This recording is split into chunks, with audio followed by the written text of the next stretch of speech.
Kita akan bersama-sama merenungkan bagian firman Tuhan. Mari kita berdoa. Bapa di surga, saat ini kami ingin belajar di bagian firman Tuhan. Roh Kudus menolong kami supaya kami mengerti dan kami bisa melakukannya. Di dalam nama Tuhan Yesus kami berdoa. Amin. Saya akan membacakan bagian firman Tuhan dari Matius 5 ayat 1 sampai 2. Matius 5 ayat 1 sampai 2, demikian firman Tuhan. Ketika Yesus melihat orang banyak itu, naiklah ia ke atas bukit, dan setelah ia duduk, datanglah murid-muridnya kepadanya. Maka Yesus pun mulai berbicara dan mengajar mereka. Kalau kita lihat ayat ini adalah bagian pembukaan dari khotbah di bukit Matius 5 sampai 7. Saat itu Yesus memulai pelayanannya. Pelayanan Yesus berpusat kepada apa? Matius 4 ayat 17. Sejak waktu itulah Yesus memberitakan, bertobatlah sebab kerajaan surga sudah dekat. Kemudian Yesus memanggil murid-murid, kemudian Yesus berkeliling di Galilea di ayat 23 sampai 25 memberitakan Injil kerajaan. Ada orang banyak yang kemudian ikut dengan Tuhan Yesus, ikut dalam rombongan itu, dan saat itu Yesus naik ke atas bukit. Setelah ia duduk, datanglah murid-murid kepadanya. Kalau kita lihat ayat ini, kemungkinan bukit ini ada di dekat Kapernaum. Dan ada orang banyak yang mendengarkan pengajaran yang sangat panjang. Satu pengajaran yang sangat panjang dan sangat lengkap. Lalu ketika Yesus berbicara, bertobatlah sebab kerajaan Allah sudah dekat, kerajaan surga sudah dekat. Khotbah di bukit ini berbicara tentang apa? Ini adalah nilai-nilai kerajaan Allah. Kalau kamu mau percaya kepada Allah, kamu mau bertobat, kamu mau menjadi bagian dari kerajaan Allah, maka kamu harus lakukan apa yang tertulis di sini. Di khotbah di bukit ini, apa yang aku katakan itu. Karena itu ini berlaku untuk siapa? Kalau kita lihat di ayat ini, melihat orang banyak, ada orang banyak ikut, tapi kemudian menarik dikatakan datanglah murid-muridnya. Siapa orang banyak? Ya orang yang akan ikut Yesus. Tapi siapa murid-murid? Orang yang mau mengambil keputusan untuk terima Tuhan Yesus dan mau sungguh-sungguh mengikut Dia. Pertanyaannya, Yesus menawarkan khotbah ini kepada siapa? Tentu kepada orang-orang yang mau jadi murid, orang-orang yang mau ada di dalam kerajaan Allah, mau ambil bagian. Karena itu nanti isi dari khotbah di bukit ini begitu luar biasa. Nilai-nilai yang sangat berlawanan dengan apa yang selama itu diajarkan di dunia, bahkan oleh pemimpin agama. Kenapa? Ini nilai-nilai kerajaan Allah. Kadang di dalam kehidupan beragama dan nilai-nilai manusia yang dimasukkan. Dan di bagian ini nilai-nilai kerajaan Allah. Di persekutuan doa selanjutnya, dan nanti kita akan buat beberapa bahan renungan, kita akan berpusat kepada khotbah di bukit ini. Dan nantinya akan dilanjutkan dengan pengajaran Yesus yang lain. Kenapa? Supaya kita bisa menjadi murid. Dan di dalam kondisi ini, kalau orang bilang kita harus kembali beraktivitas, kita harus kembali melakukan kehidupan yang normal, kembali new normal. Betul, hidup kita tetap harus normal. Tapi satu hal yang tidak boleh lupa, apapun yang kita akan lakukan nanti, perubahan apapun, mungkin untuk saudara-saudara yang nanti kalau gereja dibuka pun orang-orang yang lanjut usia belum boleh. Saya tahu banyak bapak ibu yang mungkin juga rindu beribadah ke gereja, tapi bukan gedung gereja kan. Sebagai murid, aku di rumah pun aku bisa menyembah Tuhan, aku bisa tetap mengikut Tuhan. Mungkin kita tidak bisa ikut persekutuan doa, kelompok pemahaman Alkitab di gereja, tapi lewat online aku bisa dibentuk menjadi murid. Ada banyak cara yang kita bisa lakukan. Poinnya apa? Jadilah murid. Karena itu bagian khotbah di bukit menurut saya ini baik untuk kita renungkan bersama-sama. Bagaimana dalam keadaan yang akan terus berubah caranya, akan terus berubah kebiasaan, tapi satu hal yang pasti, kebenaran itu tidak berubah. Nilai-nilai kerajaan Allah itu tidak berubah. Dan kalau kita mau jadi murid, milikilah nilai-nilai ini.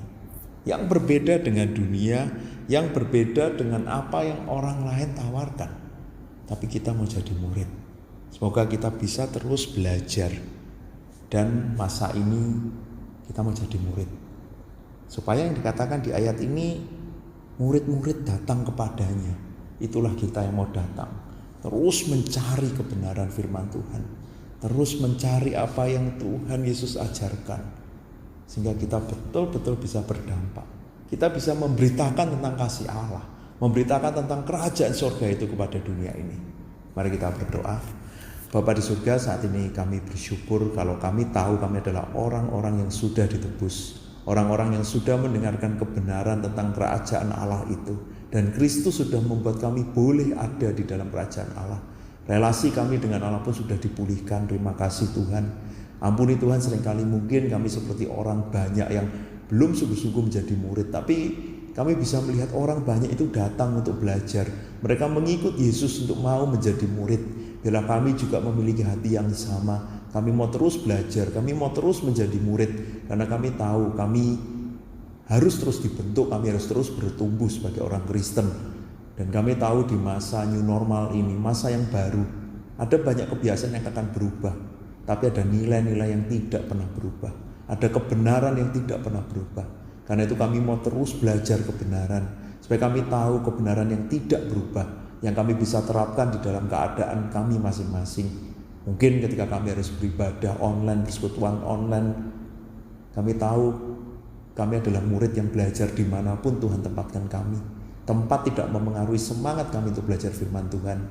Dan kami yakin kuasa Tuhan bisa bekerja di dalam hidup kami masing-masing. Tuhan tolong supaya setiap kami, setiap jemaat Tuhan bisa bertumbuh, bisa terus menjadi murid yang taat, murid yang terus hidup di dalam nilai-nilai kerajaan Allah. Terima kasih Bapa. Di dalam nama Tuhan Yesus kami berdoa. Amin. Shalom saudara-saudaraku yang dikasihi oleh Tuhan. Saat ini saya akan membawakan satu lagu yang memberkati kita. Lagu ini menguatkan kita di mana kita tidak berdaya sekalipun Tuhan Yesus ada bagi kita dan menyertai kita.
Ada 3 pokok doa yang akan kita doakan bersama-sama.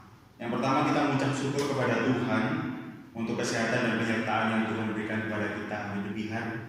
Yang kedua, kita berdoa untuk kota Surabaya, berdoa di tengah-tengah pandemi ini. Ada beberapa titik-titik daerah seperti di Wonoayu dan beberapa titik-titik daerah yang lainnya itu mengalami peningkatan kasus pandemi COVID yang sangat parah. Kita berdoa biarlah pemerintah Surabaya bisa mengatasi masalah ini dan juga banyak orang-orang yang menderita COVID bisa dipulihkan oleh Tuhan dan diberikan kesehatan. Yang ketiga, kita juga akan berdoa untuk pemerintah Indonesia di dalam menangani masalah pandemi COVID ini biar menemukan beberapa keputusan dan juga beberapa kebijakan yang baik untuk menangani COVID ini. Mari kita berdoa. Kita akan berdoa bersama-sama. Saya akan memimpin doa ini. Allah Bapa kami yang berkata di dalam kerajaan surga, Tuhan, terima kasih atas kasih setia-Mu, terima kasih atas penyertaan Tuhan dalam setiap kehidupan kami hari demi hari. Kami tahu bahwa kasih setia Tuhan itu terus ada dalam kehidupan kami.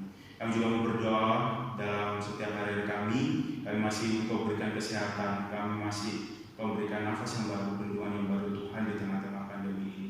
Tuhan, kami mengucap syukur atas kasih-Mu itu, kami mengucap syukur atas apa yang telah Engkau berikan pada kami dalam setiap hari kami. Tuhan, kami mengingat untuk kota Surabaya, kota di tempat di mana kami tinggal, banyak sekali orang-orang yang terpapar pandemi COVID ini. Dalam Kau sendiri yang terus menolong, Tuhan menyertai. Terkhusus ada beberapa titik-titik daerah seperti di Wonoayu dan beberapa daerah lain yang sangat menjadi zona merah. Kau sendiri yang terus menolong, Tuhan, memberikan pemulihan bagi setiap orang-orang yang terpapar oleh COVID-19 ini. Biarlah kasih setia Tuhan terus menolong, berikan kesehatan, berikan kekuatan Tuhan untuk mereka. Dan juga berdoa untuk pemerintah Surabaya biar di dalam kondisi pandemi ini ada sebuah kebijakan-kebijakan yang bisa menolong untuk pandemi ini bisa semakin mereda dan bisa diatasi dengan baik. Dan kami juga berdoa untuk negara kami Indonesia. Kami berdoa untuk pemerintahan Indonesia dan Kau terus menolong pemerintahan Indonesia dengan kasih setia Tuhan, dengan penyertaan Tuhan. Kau terus yang menolong, berikan hikmat bagi presiden kami dan juga setiap orang-orang yang ada di pemerintahan biar mereka bisa memberikan keputusan, kebijakan, sebuah peraturan-peraturan yang baru, yang bagus, yang baik untuk negara kami. Biar kasih-Mu juga melindungi mereka Tuhan. Tuhan, ini doa kami untuk negara kami, untuk kota kami. Biar kasih setia Tuhan terus menolong kami semua tempat ini. Terima kasih Bapak, ini doa dan syukur kami dalam nama Yesus yang berdoa. Amin.